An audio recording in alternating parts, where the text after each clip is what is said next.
আইয়ামে জাহিলিয়াত না, অন্ধকার যুগ না। এত আধুনিকতার এই যুগে আইসাও এইভাবে একটি অঞ্চলের মানুষকে এভাবে নির্মম নির্যাতন, যে দিনের পর দিন যারা একটা রুটি খুঁজে পায় না, একবেলা পেট ভরে কোনোদিন খাবার খাইতে পারে না, এটা কল্পনা করা যায়?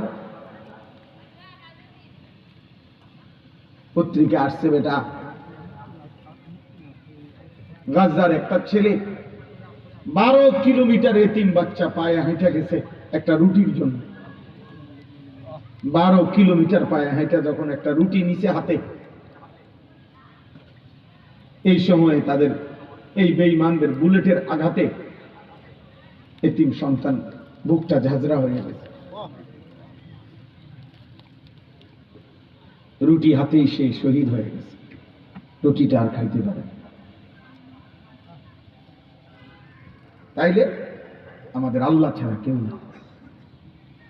আমাদের সফলতা, আমাদের সুখ, আমাদের নিরাপত্তা ভাইয়া আল্লাহর হাতে। আর আল্লাহর অব্যাহত নাফরমানি, ধারাবাহিক পাপ একদিন সুখ কেড়ে নেবে।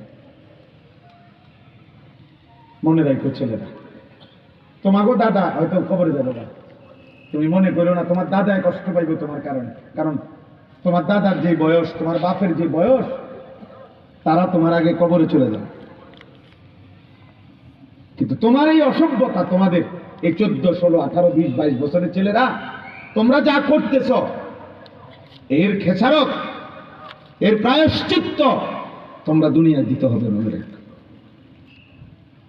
মনে রেখো বাপ, আমি তার একদিন বলি না, 1000 বার বলছি। এত অল্প বয়সে, 18 বছর মাত্র বয়স, এত অল্প বয়সে এত নারী দেখে ফেললা, এত কম বয়সে এত ছবি দেখে ফেললা, এত অল্প বয়সে এত উলঙ্গ ছবি দেখে ফেললা। হায় জানোয়ার, বাকি জীবন কি করবা? এমন সুন্দর 18 বছর বয়সেও এত বড় সাহস যে বছরে 6 মাস, 1 বছর, কোনদিন হয়তো একটা বছর চলে গেছে, কোনদিন 5 ওয়াক্ত নামাজ পড়লা না, এত কম বয়সে এত সাহসী হয়ে গেল। আল্লাহরে কিছুই মনে করো না? হ্যাঁ, কি ভাবতেছ? এইভাবে সুখে আর